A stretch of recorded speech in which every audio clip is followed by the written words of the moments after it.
Okay, so shall we begin? Can everyone hear me? Fantastic. Thank you very much for coming. Welcome to the second BAS annual lecture, and welcome to anyone joining us on the live stream. My name is Catherine Smith, and I am the BAS Program Director. I'm also a lecturer in social anthropology here at Manchester, and one of the great pleasures that I have in my roles and jobs here at Manchester is directing the BAS program. And this is because I've had the opportunity to work closely with our fantastic BAS students, and who are amongst the best and the brightest, and with my colleagues, who are amongst the most generous, intellectually stimulating, and curious people in the world. And as BAS Program Director, I have had the tremendous honor of inviting guest speakers, global leaders, global challengers, who challenge us to do better, to look after one another, to think outside of the box, and ask new kinds of questions for us all. Our speaker today does all of this and more. Professor Pankhurst, her dedicated work is informed by the experiences of those most in need of a public and political voice, a public and political defender. Helen is a development and international women's rights activist working as an advisor to CARE International, primarily in Ethiopia and in the UK. She's also professor at MMU and the First Chancellor of the University of Suffolk. She holds an honorary degree from Edge Hill University, as well as from the University of Manchester. Helen is also the granddaughter of Sylvia Pankhurst and great-granddaughter of Emmeline Pankhurst, leaders of the British suffragette movement. And Helen carries on this legacy.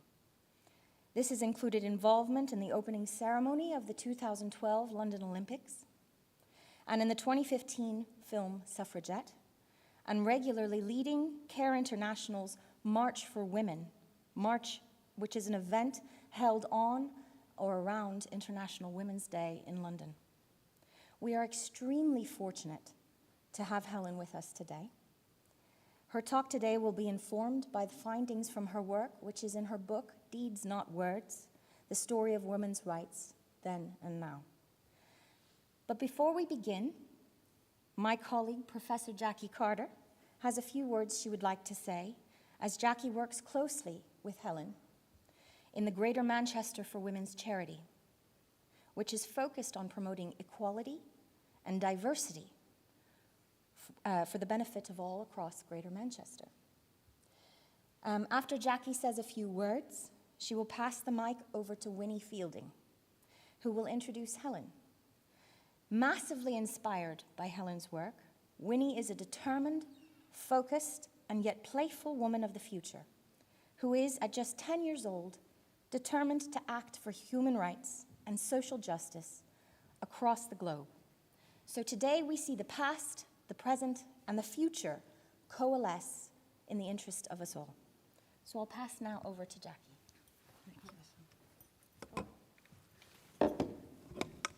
Thank you very much, Katie. Can everybody hear me? Yes, wonderful. Okay, so we're so honored to have Helen here today and for all the accolades, all the work she does, but I wanted to start by giving some personal reflections on having worked with Helen. Some of you know I do a lot of work with young women. I think it's really important that young women can find their way to the path that they can give most back to, and the BAS students here, we are really excited about what you're going to go on and do after you graduate. But I want to say a few words about Helen and the work that we've been doing together over the past 2 years. I think I've been involved for the Greater Manchester for Women 2028 Coalition, which is all about making women's and girls' lives better across Greater Manchester. And during that time, I've come to know Helen as a very compassionate human being, but somebody that's absolutely driven to make change. And that has rubbed off on me. And having had the opportunity to work with her and see how she is inclusive in everything she does. You know, she's got this wonderful family name, this legacy, but she really is a tremendous human being. Has helped me during times when I've been going through personal difficulties, but it's also helped me focus on what it is I can do to help make a difference. And working with the coalition is one of those things that I give my time gladly to, and I'm sure, Helen, you might say something about that in your talk. I often get my students to sum themselves up, and in fact I'm doing some interviews with alumni at the moment, and I ask them to sum themselves up in 3 words. And there are so many words I could use to sum Helen up, but I think it is about being driven, about being compassionate, and also about being active. Okay, there's something about the activism that we don't talk a lot about, and for me, that's what Helen is. She's an activist who absolutely is committed to the cause that was started by her forebears.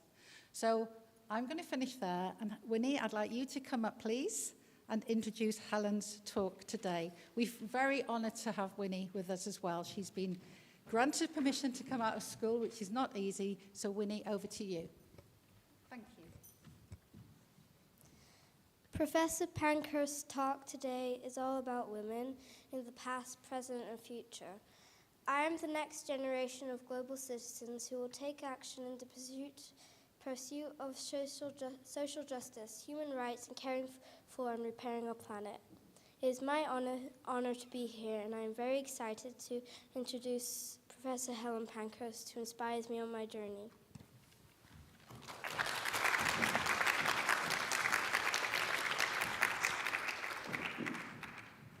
Thanks, everybody. That's a lot of very warm and wonderful words, so quite hard to follow up on all of that. We've got about an hour, and I'm focusing very much on the we, because I'm hoping we use this session as much as possible to hear from you and for you to engage in the issues I'm going to be raising, rather than me just pontificating at you. I would do that in any case, but you might hear that my voice is going, and that might, because I've got a bit of a cold, so that will be even more of a reason for me to ensure that we hear as much as possible from you. 3 issues, and so I'll divide it up from a time point of view in terms of those 3, past, present and future, and on the past to focus on that suffragette legacy. And I'll say a few things, just very briefly, but even as I speak, please do think about the questions that you want to ask. You know, I am related to that surname, I've kept it. I've thought a lot about that movement, the Pankhurst, the Suffragettes, you know, very, very much Manchester, the centre, the heart, the personal home, the political home of that movement. So you're all, as people living in Manchester, kind of more aware of that history and probably more interested in it than many other audiences. So please do think about any questions you might want to ask. So I will say a bit, then I'll take some questions, then we'll reflect on how far things have changed in the last 100 years. Again, I'll do that interactively. And then at the very end, a session on, so where are we going forward and what are the focuses from now on? Okay, so a few points for me just to set the scene. Firstly, probably one of the things that you're taught or hear about in terms of the suffrage movement is that there were 2 distinct camps, the suffragettes and the suffragists. Suffragettes militant, suffragettes constitutional. And I'd like you to question that and to, from now on, hold a much more nuanced position. There were many more movements than just the suffragists and the suffragettes. There were a lot of trade union organizations, for example. There were individuals who started off as suffragettes, became suffragettes, then suffragists again. Within a family, there were differences of opinions. Even the word suffragette only came in at a certain moment in time, and not everybody who was, if you will, more militant necessarily used that term. And the more textured, nuanced position, I think, is an important one. So that's my first message, is whenever you see suffragists versus suffragettes and a clear kind of oppositional relationship between those, question it. My second point is that Jackie talked about agency in a way. She talked about activism and the importance that I put to that. And I think in academia, that link between thought, thinking, analysis, and action change is really interesting. For me, and in the book, I use 3 aspects of change, and I think it's that when the 3 come together that you have the most interesting and most effective change. Firstly, it's the agency of individuals. And if you look back at that suffragette movement, that's what it created. It created individual women who thought they could make a difference, who wanted to make a difference, who individually changed their own future. Youngsters who feel that they can be involved in their own dreaming. And that was really important at a time when the paths that women should take were already pretty prescribed. So the agency of individuals. Secondly, there's something about changing social norms. So society's traditions, values, ideas about what women are and what political space they should or shouldn't take. So changing social norms. And thirdly, changing the law, the policies of the time. And I would argue what the suffragettes did is all 3, but particularly the issues around agency and social norms change. So when there's issues of did the suffragettes really change the votes? Was it because of the suffragettes' agency that we got the vote? I think that kind of questioning ignores the issue of agency and social norms change, and without any doubt they did that. One third point, and then I'm going to open it up for questions. And that is that if you were living, so imagine you were living right here over 100 years ago, and you were women or men, we've got very few men in the audience, but a few. You were living, and that in itself is sad, that whenever it's about women's rights or women's issues, often we don't have enough men as allies in the audience, and we need to change that. If you were here 100 years ago, just over, what would your position have been? And I raise this because there were many differences of opinions within the movement.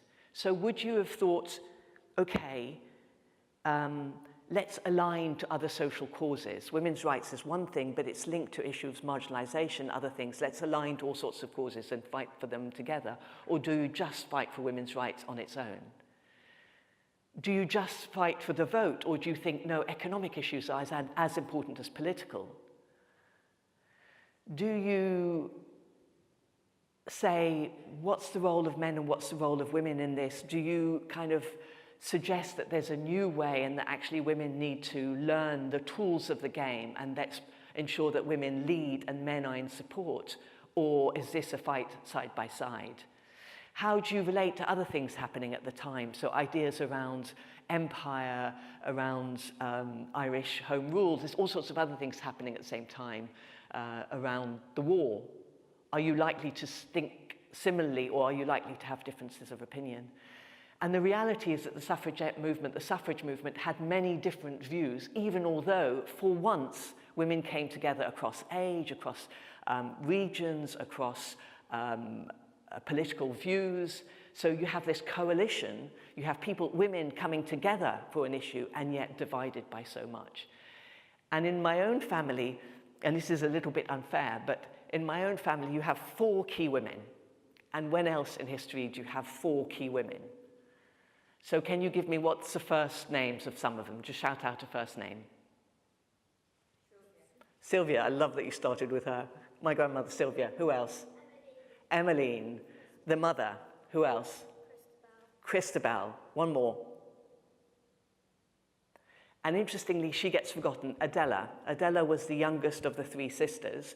She gets farmed off to Australia by her mother, partly because they have differences of opinion on a number of issues. To be charitable to Emmeline, it's probably also for health reasons. But the 4 of them, 4 really interesting women, and from a theoretical point of view, understanding the differences between them is really interesting. 4 key women who end up in different continents. They die in different continents. So how far can you take your differences of opinion if you end up in different continents? Okay, so that's just a quick overview. I'm really interested in any questions that you have. We've got 2 mics, so we'll have people going up and down. And please, please do engage. Ask any questions to do with the suffragettes, the votes, the Pankhurst heritage, anything to do with that. And I'm hoping we can really get this as interactive as possible. Any hands going up? Any questions? Yes.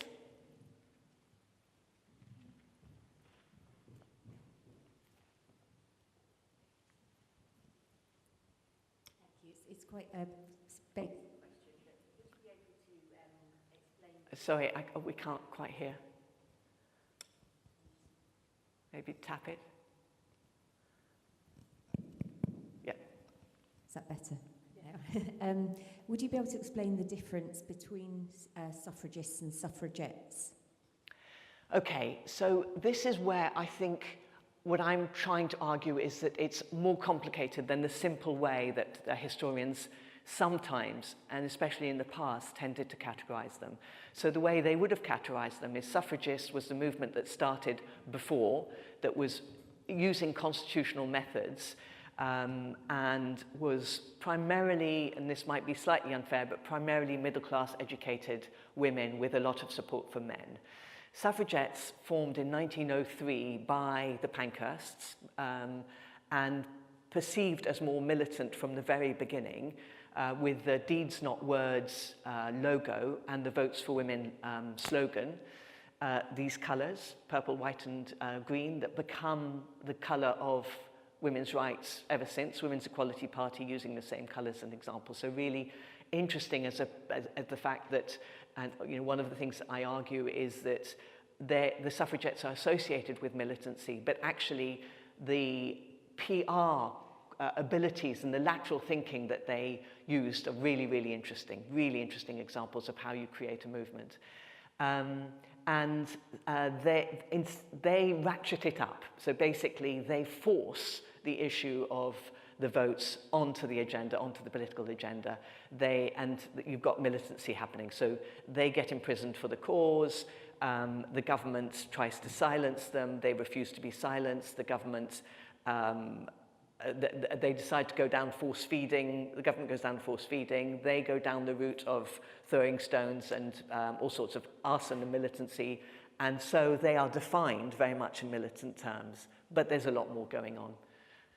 And then there's splits within the movement. So Emmeline and Christabel are part of the main WSPU, Women's Social Political Union. Sylvia, my grandmother, is expelled from that movement in the East End and works on a separate aspect, and it gets called ELFS, East London Federation of the Suffragettes. So really complicated story, and that's what I'd like you to take away and research and be interested in, because that simple suffragette, I think, does a disservice to what was going on.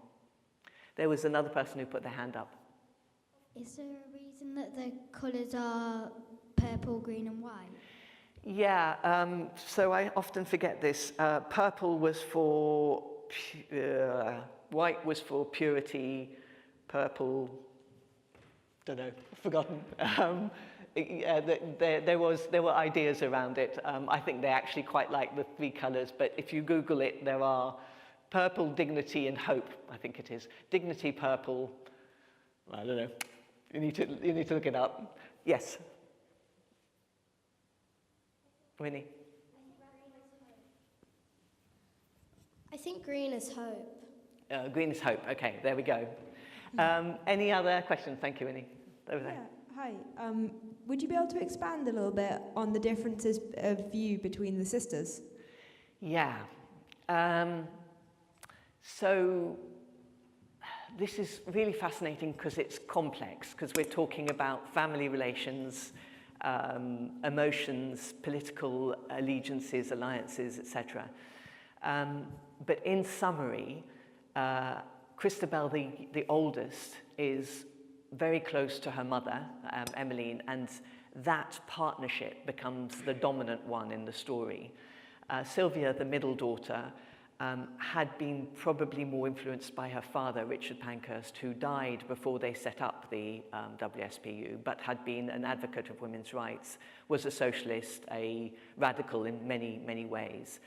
And over time, the difference becomes one of party politics and allegiances. So Sylvia becoming much more interested in understanding working class women's experiences and feeling that the focus needs to be on working women's voice and engagement. Whereas Emmeline and Christabel felt that the reality, pragmatism meant that at the time, many working men didn't have the vote either. So from a pragmatic point of view, it made more sense to align yourself to middle class and wealthier women because they were most likely to get the vote in the first instance in any case. And their leanings became more and more right-wing, so partly party political. Linked to that, issues of democracy versus leadership.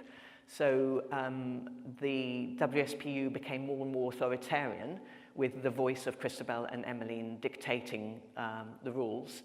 Sylvia felt that democratic methods, if this wasn't about voice, what was the point? So for her, the voice and ensuring engagement and decision-making by everybody was important. So militant voice versus leadership was another. And then militancy. They disagreed on the degree of militancy. Sylvia was very much against a lot of the more radical things, particularly on works of art. Sylvia was an artist, and she couldn't stand the idea of this attack on the arts. Whereas Emmeline and Christabel felt that the militancy was the only thing that the government would listen to. Let me take one more question.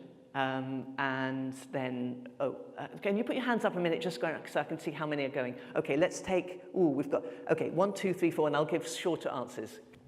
So, do you hear me? Now? Okay.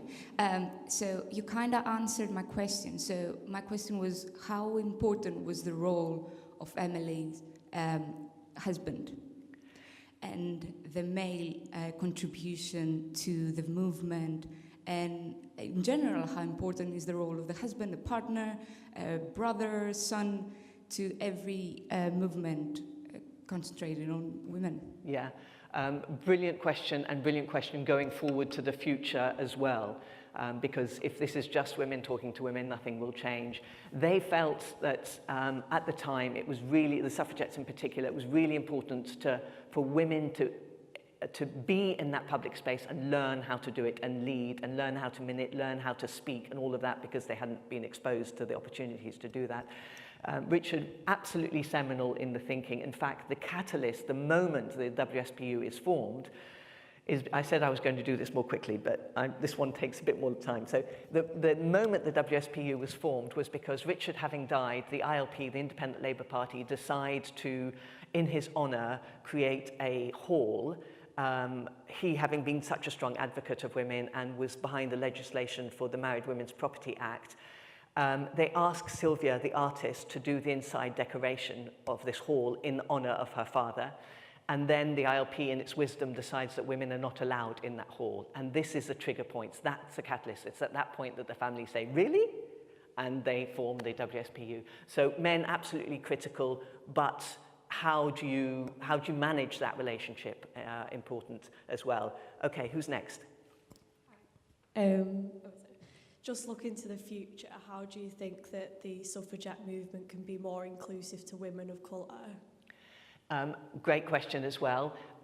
So at the time, the UK was pretty white, really. So we don't know of that many women of colour engaged. We do know of some, and in particular one leader, who's Sophia Dalip Singh, who was a mixed background, partly Indian, but also 1/8 Ethiopian, which I like to highlight because of my Ethiopian links. I think how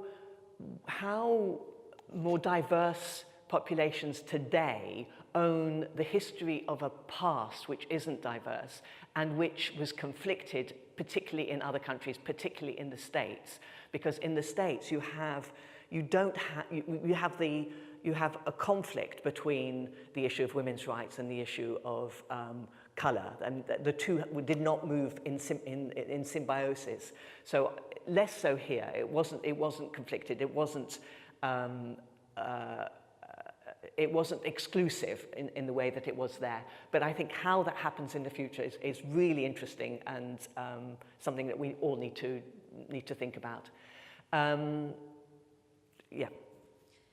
I noticed how you were saying that you decided to keep your last name Pankhurst, and I was just wondering how important you feel sort of last names are to identity, because obviously when you trace it back, technically every last name was your father's and your father's father. And yeah, sort of how you feel that's helped you in your life and guided you. And I know a lot of women now sort of choose to make their own last name. Yeah, and what importance you think that plays? Yeah, I'm really interested in that question. I felt it was really important to keep the surname. I've got 2 kids. One's got one surname and the other's got the other. And we've got middle names with the others. So that's how we dealt with the ideas of equality and maintaining both surnames. And you're right that fundamentally it's just taking it down a generation, but at least it's an active choice for most people. So let me get hands up on this one. So hands up if you have the surname of the traditional surname. So as a woman, if you have the surname of your father, or if you're married, if you have the surname of your husband. So hands up if you've got that traditional thing. Okay, most hands going up. Hands up if you don't have the traditional, if you've got some middle thingy, or only one hand going up. So much more work needed in this area, I think. What do people think? Is that, or is it not? Are you happy with what we've just seen as a demonstration? You asked the question. I think it's very interesting, and for me, I have my dad's last name, but we're a Jewish family, so I'm very eager to keep that last name because it's more than, just a name. And yeah, when you come to like double barreling and all that sort of thing, I think it obviously needs more work as a norm, to change that. It's actually a lot more normal to say, no, I choose this last name. But yeah, like it has really significant cultural impacts as well. Yeah. Okay, thank you. Okay, let's move on to how far have we got in the last 100 years. In the book, I have a number of different thematic chapters, so I'll just use those a little bit. So the first is on politics. How far have we got in politics? And let's just start on that one. So, how far do we think we've got in terms of politics? Cabinet, 27% of women. House of Commons, 35%. House of Lords, 28%. We still have 96 hereditary male-only peers. So just the simple idea around numbers, let alone issues of culture, let alone issues of how the media portrays politics, and the media is the vehicle through which citizens and politicians engage. So if that lens is not neutral, that exacerbates any problems. Judiciary, also part of the kind of democratic space. How egalitarian is that? What do we think? And I'd like you all to vote. So if you think there's been no change at all in the last 100 years, I'd like you to put your fist up. If you think we've got there, complete equality, 5. Or if you think it's somewhere in between, can you put your hands up with 1, 2, 3, 4? And I'm talking about politics in the UK. So how far have we got in terms of the politics in UK? What do you think? Fingers up, all of you. So I'm seeing 4s, 3s, 2s, 2s, 2s, 2s, 2s, 3s. I think that you're probably going for an average of a 3. Could I hear from anybody who scored particularly high or particularly low, or anybody who's got a comment on this or thoughts on this?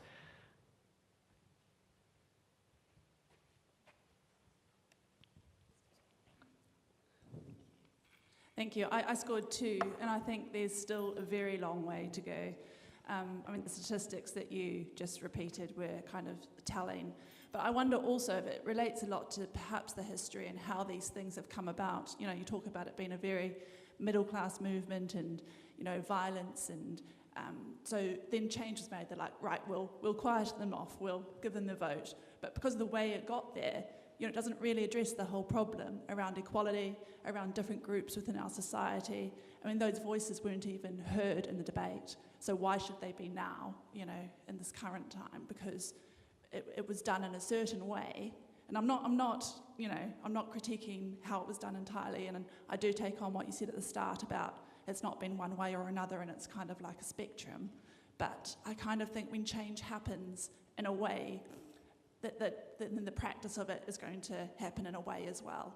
I'm a big practicer of co-production and bringing people with me and talking to the people and acting with the people that the change is about. And if you're only doing it for one part of society, then you can really only expect the change to happen in that part of the society.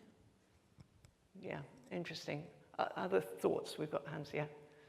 There's also, like in the UK, there's only been 2 female prime ministers. There's been a lot more male prime ministers than there has been female, so that shows something.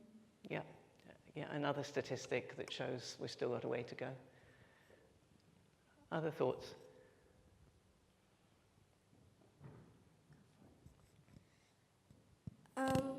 Well, I'm not saying all men are like this, but some men still think that women are like, I don't know, weaker or something. And there was a golf course in Scotland that didn't let women become members until 2017. Yeah, so still some male-only spaces. Yeah. Any other thoughts on the political situation and how far? Some of you scored 4s, which is quite high. Can you share why? That means you feel that we're nearly there. Thoughts on that?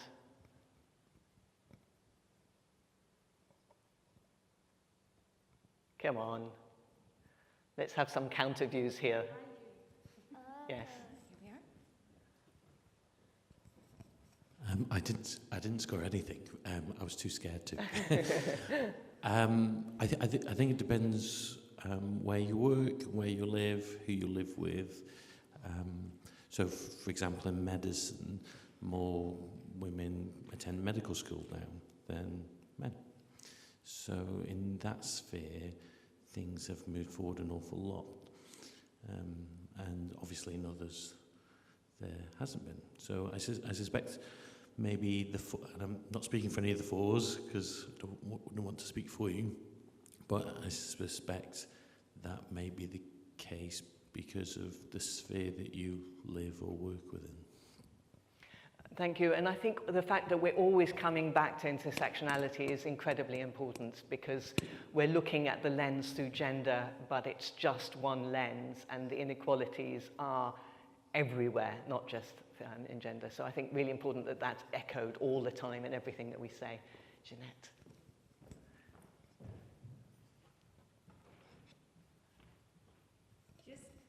Thank you. Just following up from this last point, so Manchester University, there are it's about equal now of first jobs, of early career jobs. We've got to pretty much 50% men, 50% women. But as you raise up the grades to senior lecturer to professor, it progressively gets less. To the professorship, I think at the moment it's about 25%. So while there is equality, there's something going on still about trajectories and progressions, even in those kind of very aware professions. Yeah, yeah. Okay, thanks. That actually moves us on to the chapter that I have, which is around economics and careers and things like that. And I will also ask you to do the same and vote on that. But just let me share with you a few of my quotes. I have this lovely quote from Liz. Sorry.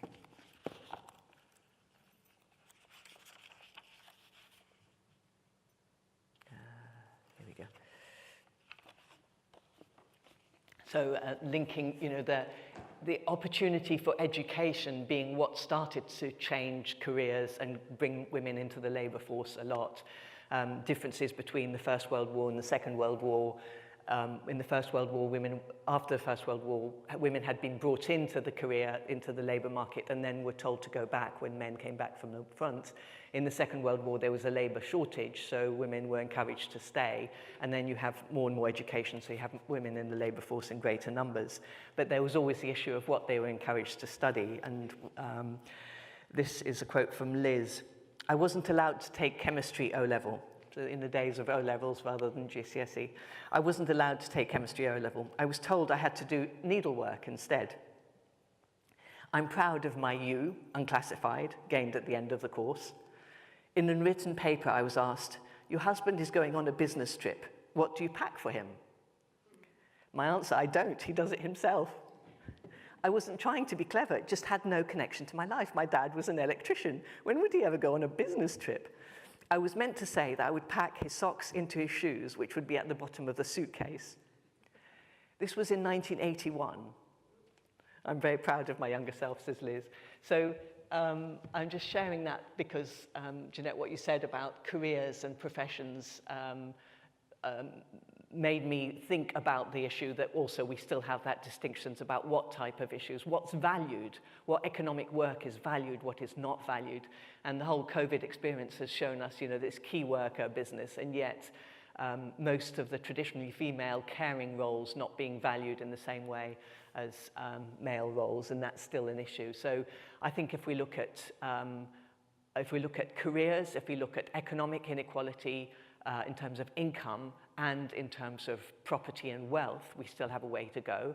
But let's see what you think. So again, in terms of the economic situation in the UK, comparing before and now, 0, no change. 5, we're there, we've got equality. 1, 2, 3, 4, what do you think? Let's have you raise your hands again. 2, 2, 2, 3, 1. 1. Very interesting. So as a group, you are scoring a lot lower on this. So let's hear. Can you share your experiences, your anecdotes, your thoughts? Is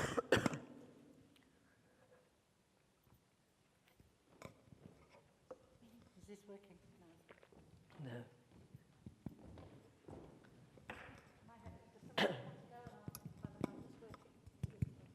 I think it has improved a bit because when you had to do your GCSEs or O-levels, you had to do a certain subject, but now you can choose what you want to do. Yeah, so, and you can take those subjects, such as the higher paying ones. Is that the point? Yeah. Yes. Yeah. Okay, thank you. Down at the end. I think there's a lot of base layer somewhat change, but I don't even think we should label that as change. I think that's just the foundational workings of what we should go off. But I think wrongly there's a lot of emphasis on closing that gender gap, where I just think that's just a complete tangent that we shouldn't even be focusing on, because we can't just handle that numerical difference. It's about what lies behind that. And for example, just giving women equal pay doesn't rid of the responsibility that women have in the domestic household. Women are a lot more responsible, like percentage-wise, for looking after their children, and there's a lot more single mothers than single fathers, and there's a lot of pressure on women in that sense. So I think, there's need to be less emphasis on just closing that gender gap and looking more about the philosophy of women and how they're respected. And brilliant. And what that point raises as well is when we're looking at the issue of gender, it's very easy to compartmentalize and to say, as I just have, what's the situation with politics? What's the situation with work? What's the situation in terms of women and culture or whatever?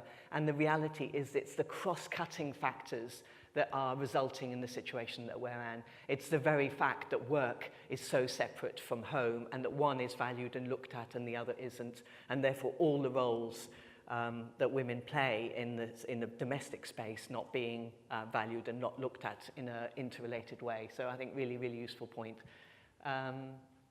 Next, yes. I was going to say something similar, so I just thought that was really interesting. And I saw something recently about the impact of COVID, which you touched on.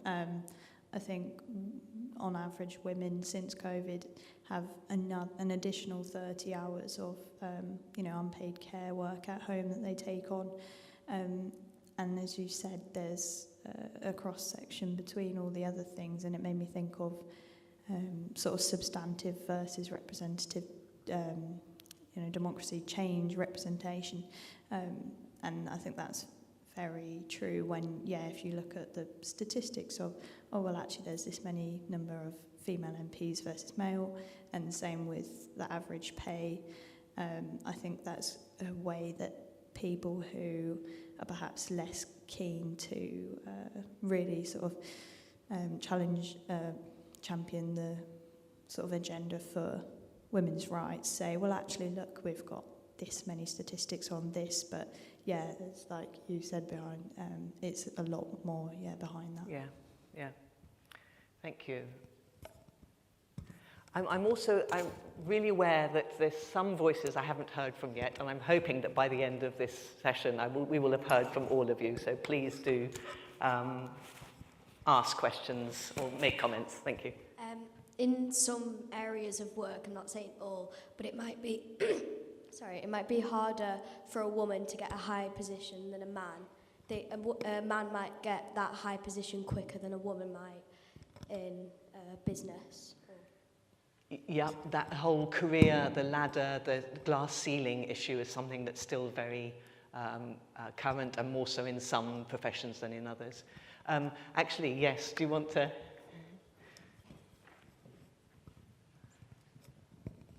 Hi. I think even though sometimes we get the choice to go into certain roles, we still face judgment. Like if it's a male-dominated role, then we can still have the option to go there, but we sometimes face like barriers to get into that, or face like more discrimination to get to that point, and we have to work a bit harder to like get to a high position in that role. Do you want to speak a bit more about what you were telling me in terms of what you Yeah, did? so I've just done my army training. I went in as a gunner in the artillery. I'm in the reserves now, but I did my regular training, and I feel like even though we still have the same like levels to get in, and we still are allowed to join in those roles, we have to prove ourselves a lot more, and it's kind of expected that the women that do join have to work harder to kind of gain the respect of like male colleagues. Yeah. Thank you.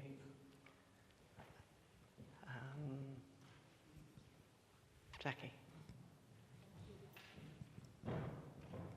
Thank you very much. I couldn't miss this opportunity to say something about the BAS students. After all, this is the BAS annual lecture. Everything that everybody said about unpaid care and barriers to access to careers is right. I've spent my entire career working across STEM and social sciences, and I'm currently on a campaign to help some industries realise that we need more social science graduates going into data careers. So I wanted to take this opportunity to say sometimes it's about the structural inequalities being there, but people continuing to do the same thing and the dial not shifting at all. For example, on STEM, there's very few, as we know, very few women going into STEM careers. But if we start to become more creative and think about evidencing how we can still get women into those careers from different backgrounds, for example, BA in social science, you know, maybe that's what we need to be campaigning about and shouting about a bit more loudly. Thanks, Jackie. Okay. Yeah, one more.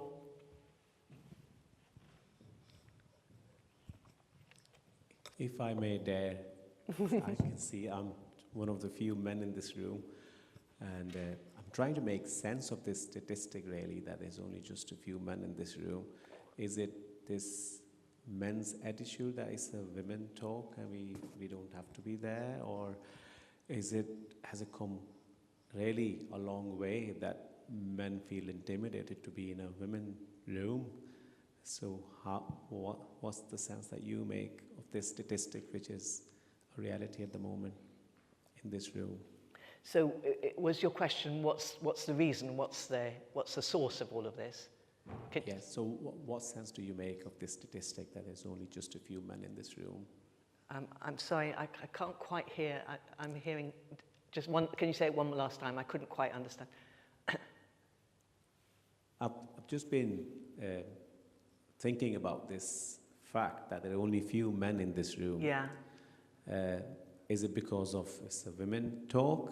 Yeah. And when men are not interested? If that's the case, have we really have we achieved anything over the past 100 years? Yeah. If that's the thinking, why is it still women speaking for women and not men even involved in this talk? So that's, I'm just wondering. Absolutely. I give talks quite a lot. Recently I haven't because of COVID, but I was doing a lot linked to the when the book came out, so 2018, 2019. I mean, hundreds and hundreds of talks, and everywhere, because of the surname, because of the issue, I was finding 95% of the audience to be women, and yet it was a point earlier, if we're just talking to women and if men are not hearing some of these things, are not engaging, are not thinking about it, then we're not resolving it. Because yes, we need to build the agency of women to speak and to be confident and to articulate, to learn to articulate and challenge the norm, challenge what society is saying. But unless there's that dialogue and in a safe space and in a productive space, unless men listen, because that's the other thing, is that when you've got a mixed space, often all the studies show this, bring men and women in the same space, it's the men that speak and it's the women that listen. So bringing men into these kind of discussions where they listen and think about what it's like to be on the receiving end. And you could say that for all the other intersections, white, black, all religious, all the other factors, that unless we bring people together across their differences to hear and to express, then nothing will change. So it's symbolic of the whole problem.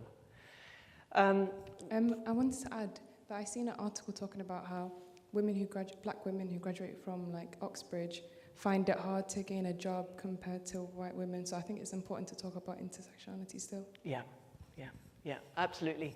And all the time, keep reiterating it, keep never talking about one without the other. There's so many other things that we could go into. I want to allow a bit of time to the future, but just maybe two other issues briefly.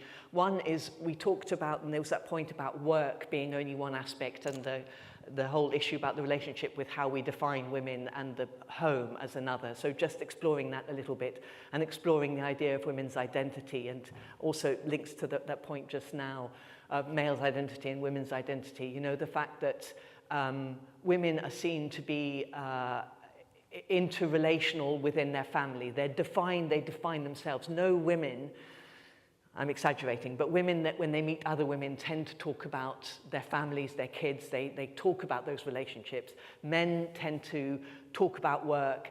They're seen to be autonomous. It's about what women look like. It's what men say and do.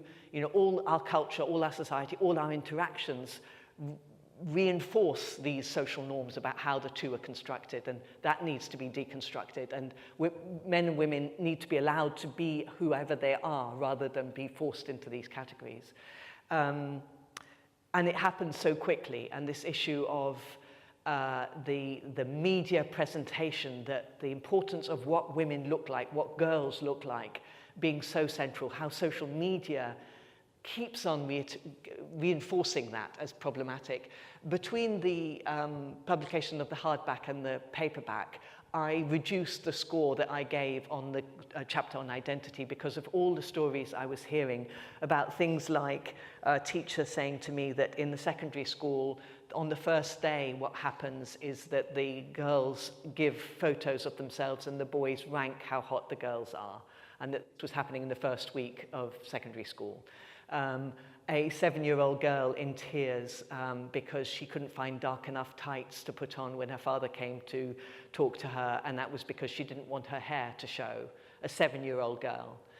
So there's so much around the issue of identity and the visual identity of women and girls squashing their sense of self. And I think that this is getting worse, not better. Thoughts on that? I won't ask you to vote, but I think any views that you have on this kind of, on how society defines what it is to be a woman, and whether we're getting any more liberal in that or any more conservative and any more regressive on that. Thoughts, experiences.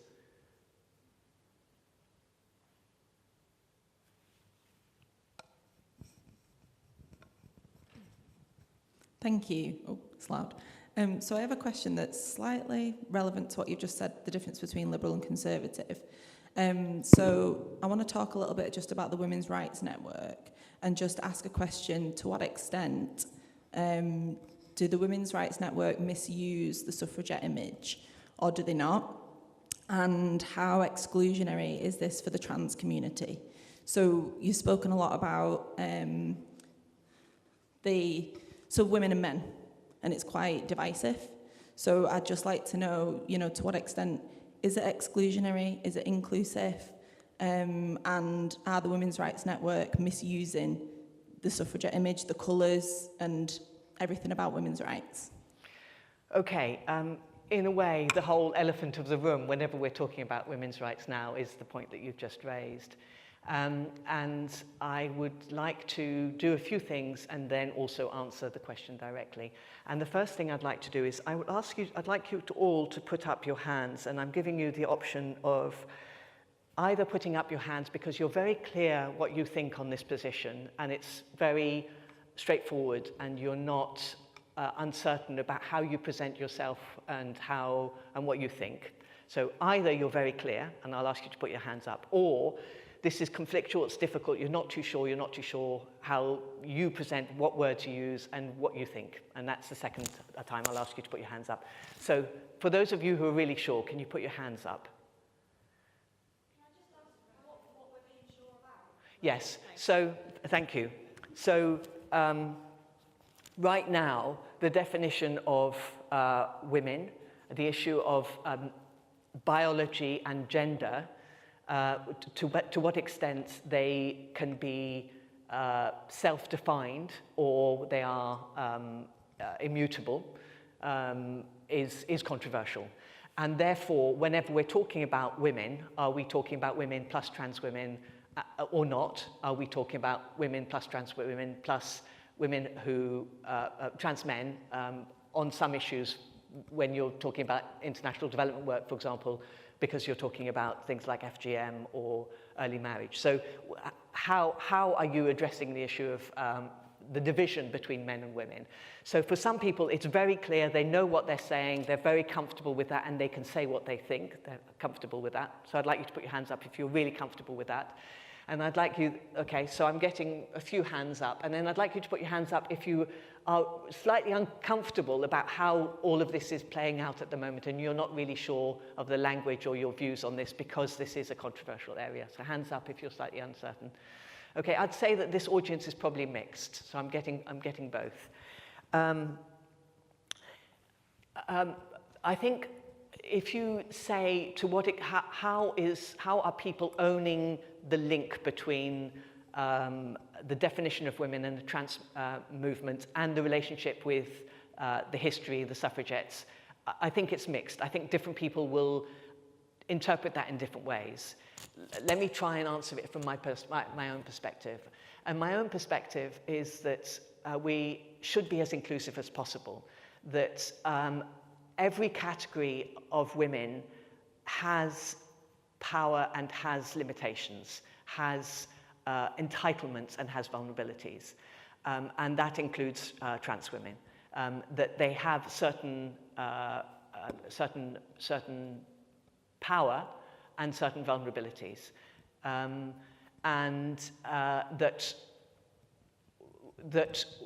We need to understand that and be able to express that. I also think it's very interesting that there are more trans men than there are trans women, and yet the conversation is always about trans women. And I would like to counter that a bit and make sure that we hear the voices and experiences of trans men, because I think that they also have a really interesting perspective on this.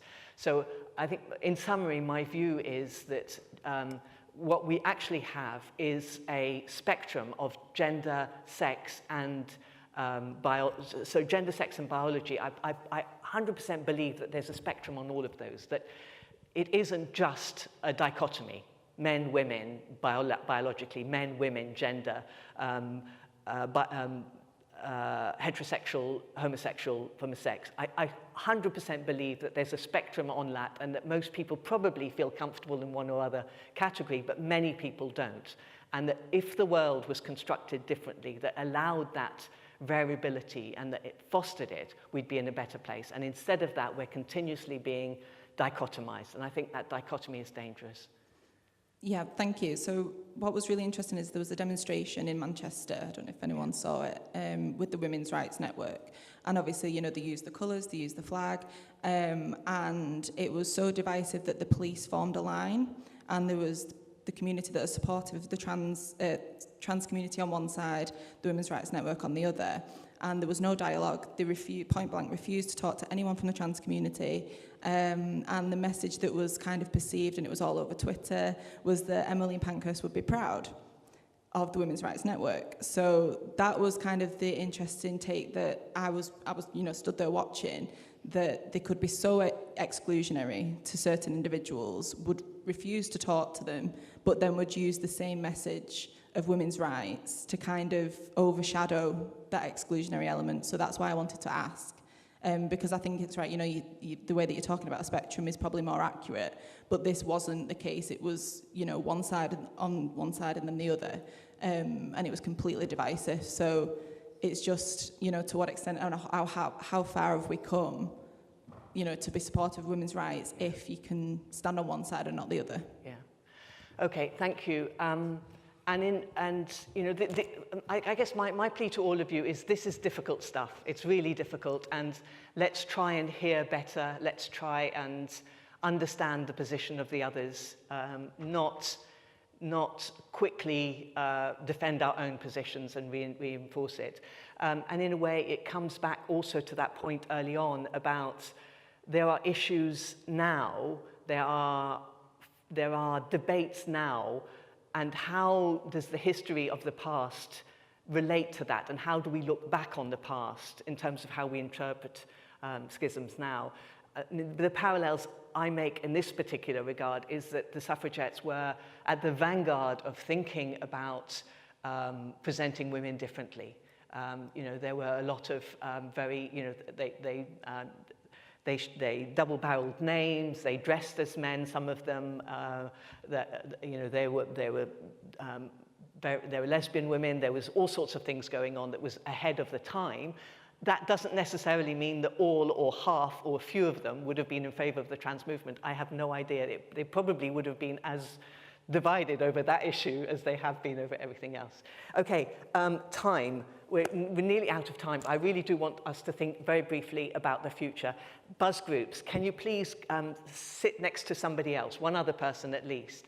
What are the priorities going forward? What do you think can make a difference? Do you have any silver bullets about what we should be doing? As you're getting yourself ready to sit next to somebody, if I can just give you a few examples of points that people have made. One has been pockets. School kids have been talking about the importance of pockets. If girls don't have pockets, why? Symbolically, what is it saying? Something really irritating about pockets. So a lot of school kids have taken up this issue, and not just school kids, actually, of pockets. A lot of people have talked about the fact that it's easier to be a strong-minded woman outside the home than it is at home, that they tend to revert to traditional views at home, and the importance of that. The importance of how you bring up your sons, your partners, male partners, as something really important that people have brought up. But please do just talk to each other, just 2 minutes, and then I'll pick up some points that you're raising. So do sit next to somebody else. 2 minutes.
Okay, everybody.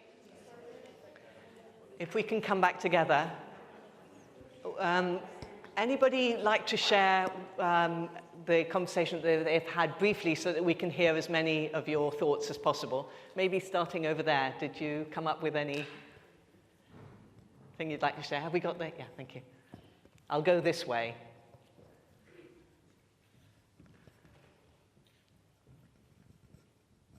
So we spoke about like the school as well, like children and how they're sort of made to dress. So like as girls, or when I was younger as well, like we had little dolly shoes, and the boys had like big kickers. So climbing trees, they could go out and play sport and stuff, and the girls kind of had like little skirts and then dolly shoes that broke after a week, kind of thing. You weren't expected to, or you weren't accommodated to go and play like outside or climb trees and do the things that you wanted to do. It was kind of expected that you kind of sat in a classroom or coloured or sewed or whatever girls did.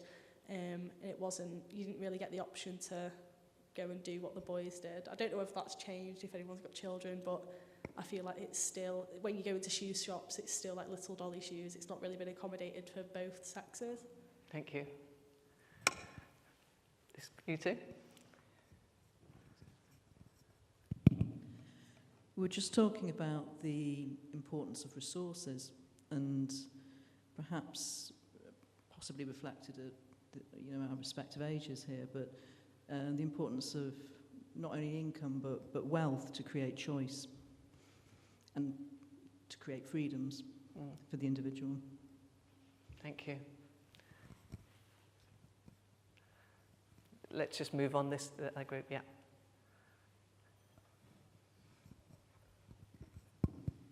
Hi, yeah, we talked a little about the role of men and career trajectories, and a little bit around the shared parental leave regulations, and I think that involvement of men, and at the moment, both parents don't necessarily have a right to time off after the birth of a child. There isn't a ring-fence right for fathers. They have to rely on their partner giving up some of their leave. So I think, to I suppose the extent that policy can have an impact as well as all the other areas, that I think that's got an important role. Thank you. We kind of picked up on a point that you made about reverting back in the household, because we're both older sisters, and we feel and have experienced that older sisters kind of pick up the slack when mothers aren't as available. And I actually have a twin brother, but in COVID, when my mum moved out, I had to pick up my sister, drive her to school. My brother never helped out at all, so we were just talking about the unfair divide of between siblings of household responsibility. I think in terms of sexual harassment and in public transport, I think that's an important conversation, because I've been to countries where women and men. Can you put it a little bit closer? Okay, I've been to countries where women and men have separate areas in the public transport. And that kind of made me feel safer than when I come back to the UK and we're all together, and how some people on the bus never even would back you up kind of thing, and help you when something's happening and men's abusing you in public. It just makes you feel uncomfortable. I feel maybe some sort of segregation in that sense might be the step forward. I don't know. I don't know. Yeah. Thank you.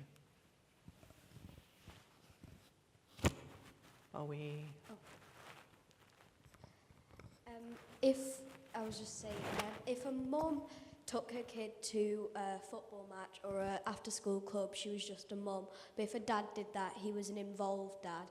Or if a mum went to the shops to buy groceries, she was just a mum. But if a dad did that, he would be praised for helping around.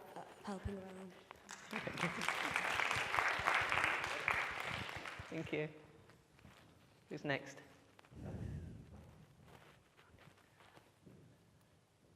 Okay. It's like that with sports. So some sports, there's certain leagues that women can't play in, but it should be you can play in a league no matter what gender you are. You can just play.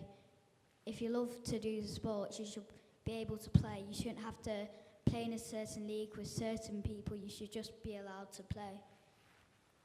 Thank you. Can I now say,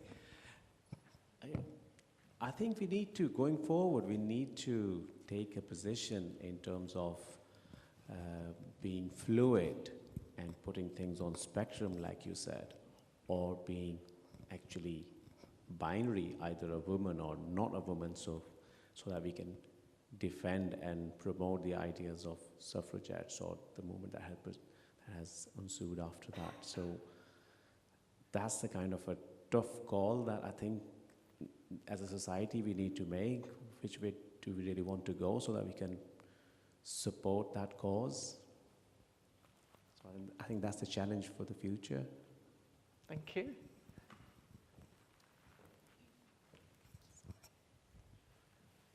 Yeah. Hi. So following on from your point down there about sports in particular, I referee football, and I'm the only female referee in the northwest counties, and I also do the Women's Premier League. But as I've gone up in the leagues and got more of a status for myself, every time I've refereed a men's football game, it's if I've made not even a wrong decision, but a decision against another man, it's because I'm a woman. But, you know, funnily enough, my little brother's just started refereeing, and if he makes a decision that's wrong, it's because he's a shit ref and not because he's a man. So I'd rather be called a rubbish referee than just because I'm a woman. And, you know, I've followed football all my life and I'm a huge Manchester City fan, and I understand football through and through, but apparently, you know, me being a woman, it really defines that. So I just thought that was interesting about the sport. Thank you. Any group not spoken? We're running out of time, but it'd be really, really good to hear from all of you. Hi, I just wanted to add that I sometimes feel quite helpless about the situation, and achieving equality sometimes seems really far-fetched, and sometimes I think that the most power I would have would be at small scale, having conversations with people around me. But then when I can't even convince my dad that gender equality doesn't exist, it does make me think, like, what really can happen in the future. There's one thing I want to end with, which will come back to that point, because I think right now in particular, there's so many things going backwards, it's quite difficult to be positive. So I'll come back to that just with last words. Anybody else, very briefly, anybody? Yes. Well, we were just talking about like the importance of like if you have a son, raising them to actually be like a feminist and an ally, because we were talking about the importance of having men who are allies to women in an incredibly like active and like more forward sort of way, because it always feels as though in conversations with other men, it will be men that will be most listened to, not women.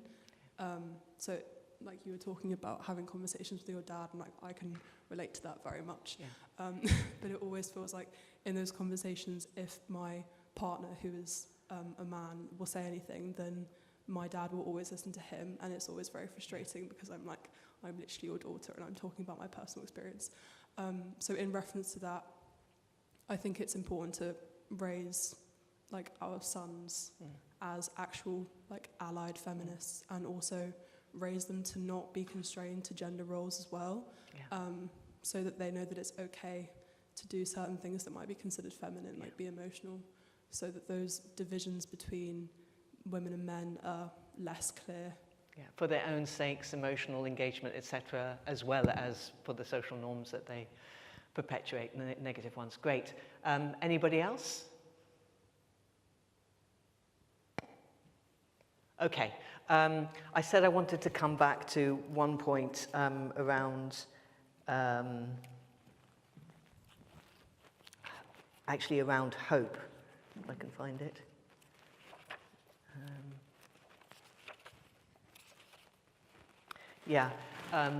So I'm finding it harder and harder to be positive right now. If you look around the world and some of the negative things happening in terms of women's rights, it's easy to kind of give up. And then when you've got kind of people around you that also, those closest to you perpetuating some of those views, you also think, if I can't even change those around me, what's the point of it all? And I just wanted to end with Rebecca Solnit's words on this. And she says, giving up hope is not an option. I use the term hope because it navigates a way forward between the false certainties of optimism and of pessimism and the complacency or passivity that goes with it. Optimism assumes that all will go well without our efforts. Pessimism assumes it's all irredeemable. Hope for me has meant a sense that the future is unpredictable and that we don't actually know what will happen, but know we may be able to write it ourselves.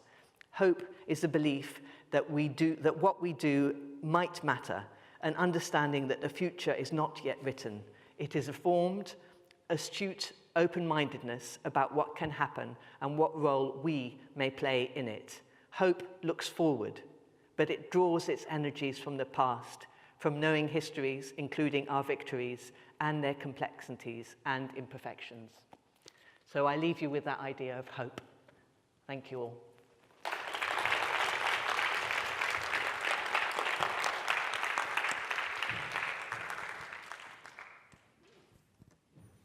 Thank you so much for that, Professor Pankhurst. That was amazing and very thought-provoking, and we're very grateful to have the chance to actually speak back as well, which I think the organization of this has been phenomenal, so we're very grateful. I wanted to also say thank you to Jackie and to Winnie, but if anybody would like to ask any final questions, feel free. Yeah, and I just wanted to say thank you once again. Thank you. I have a little book, a presentation for Winnie, who's been helping us here. So this is the paperback version of my book. So Winnie, good luck. Thank you. And maybe one last thing to say is for any of you who are interested in working with Jackie and myself on GM for Women, which is an initiative looking at data and Greater Manchester and trying to use the period between 2018, centenary of partial franchise, and 2028, centenary of equal franchise, on our watch. What can we do different for Greater Manchester? So it's an initiative that's full of really determined people, and if you want to join us, please do come at the end and come and talk to us. And actually, I don't know your name, but you, the referee, we have a session on the fact that quite a lot of girls are starting football and then being not continuing because of all of the social norms that means that they give up. So there's a session that we have on the 2nd of July when we're looking at that issue. So it'd be really interesting if you can join us. So anybody else who's interested in joining this initiative, please do come and talk to Jackie and myself. Thanks all.